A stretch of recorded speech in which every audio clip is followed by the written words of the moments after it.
Bonjour les amis. Alors aujourd'hui, on va parler de notre valeur et on va voir combien c'est important. Donc dans Ésaïe 52 et au verset 3, il nous est dit: pour rien vous vous êtes vendus, ce n'est pas avec de l'argent que vous serez rachetés. Alors le mot vendu, vendre, c'est marar, c'est le même mot que merer qui veut dire le prix, la valeur. Alors ici, ça c'est le chapitre 52 qui nous dit qu'on sera racheté, mais pas avec de l'argent. Et si on regarde le chapitre suivant, bien c'est le chapitre 53 qui nous dépeint d'une manière extraordinaire, 700 ans à l'avance, les souffrances du Messie sur la croix. Alors quand il nous est dit, pour rien vous vous êtes vendus, bien ce que je vois là en fait, c'est que c'est parce qu'on a été influencé par celui qui est le serpent, et bien qu'on a pensé qu'on n'avait pas de valeur aux yeux de Dieu. Le serpent, non seulement il a remis en question ce que Dieu disait, mais il a remis en question quelle était notre valeur aux yeux de Dieu. Alors maintenant, on va voir quelle est notre valeur. Alors pour ça, on va aller dans le livre des Proverbes, au chapitre 31, au verset 10. Il nous est parlé de la femme vertueuse, mais comme très souvent dans la Bible, eh bien, on a plusieurs lectures. On a une lecture physique pour l'Ancien Testament, qui est l'image d'une réalité spirituelle. Et cette femme vertueuse, eh bien, elle nous parle non seulement d'une femme, mais elle nous parle aussi de tous ceux qui vont être rachetés et qui seront l'épouse de Christ, qui seront l'épouse, la bien-aimée de Dieu. Alors il nous est dit, son prix est bien au-delà des rubis. Voilà, ici on a ce que je vous avais dit tout à l'heure, merer, son prix, sa valeur, est bien au-delà, le mot qui traduit ça, c'est loin, voilà, bien au-delà des rubis. Alors rubis, c'est péninim. Ça c'est la traduction d'Arby. La majorité des traductions vont dire rubis. Il n'y a que second qui a mis perle. Mais c'est vraiment important de comprendre que c'est rubis parce que c'est là l'image de notre valeur. Alors dans péninim, qu'est-ce qu'on va voir? Dans péninim, on va voir qu'il y a une racine, c'est pané, qui veut dire face, figure. La première fois qu'on le voit, c'est dans Genèse au chapitre 1, il y avait des ténèbres sur la face de l'abîme, et l'Esprit de Dieu se mouvait sur la face des eaux, et c'est pané.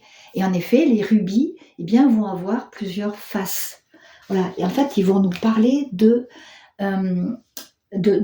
différentes faces de l'amour de Dieu.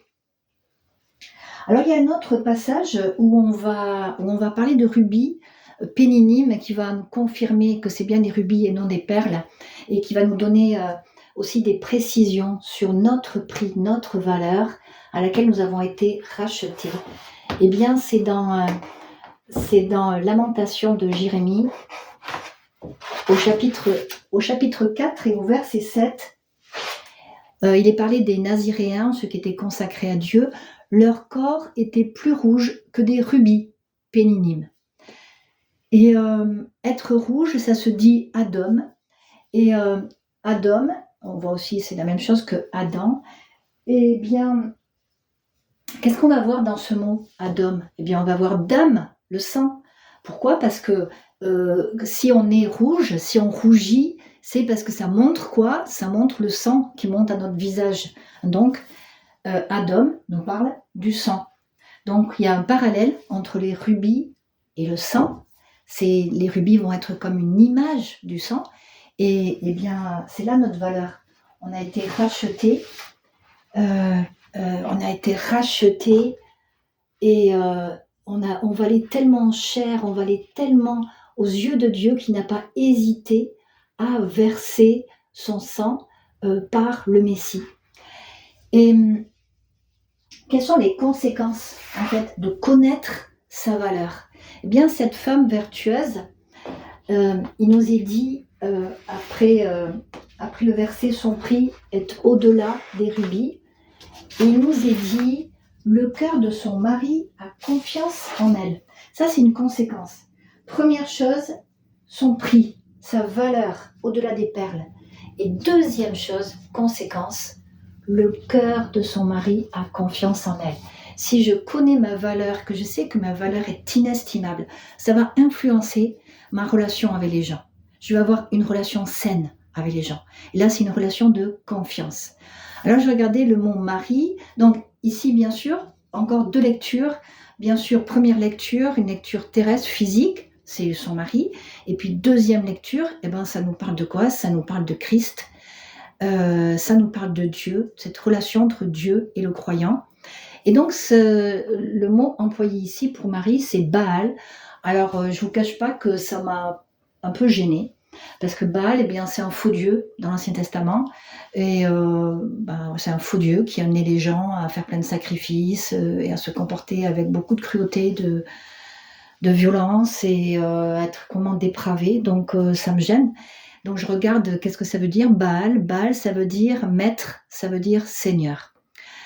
Et donc j'aurai un peu plus de précision, parce que maître, seigneur, ça peut aussi avoir une connotation très négative, comme c'est le cas pour Baal, ce faux dieu. Mais est-ce qu'il y a autre chose? Alors on va regarder pour ça la première mention de Baal. On a dit que la première fois qu'un mot était mentionné, on regarde qu'est-ce qu'il y a autour, ça nous donne des précisions sur ce mot.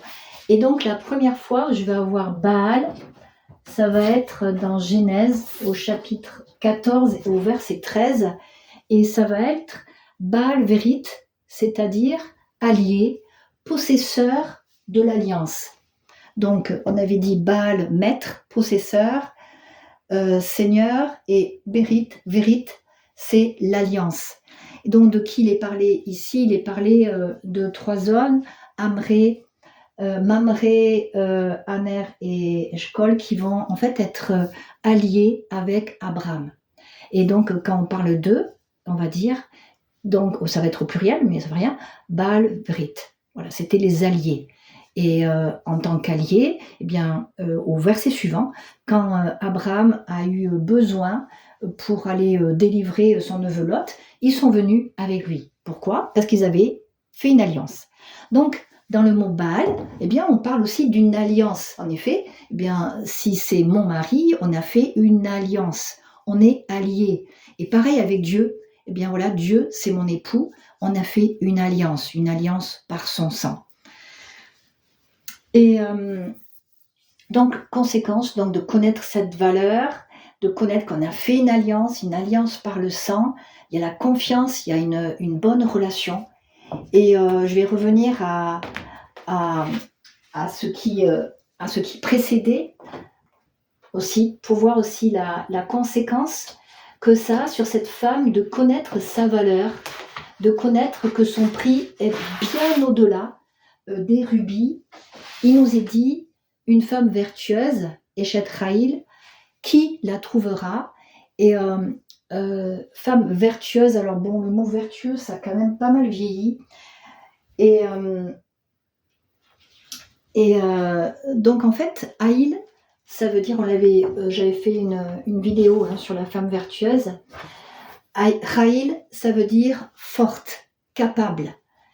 Et les vaillants hommes, c'est dans d'autres passages, c'était aussi Haïl, une femme forte. Cette femme, pourquoi elle est vertueuse? Pourquoi elle est forte? Pourquoi c'est une femme capable, une femme d'excellence? Pourquoi? Parce qu'elle connaît sa valeur inestimable. Voilà, et ça c'est pareil pour nous.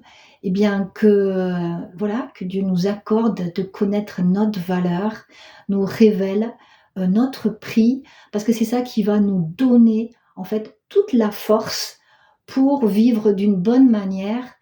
Et c'est ce qu'on a tous envie. Et donc, je vous dis à bientôt. Merci de laisser un pouce et un commentaire, comme d'habitude. Au revoir.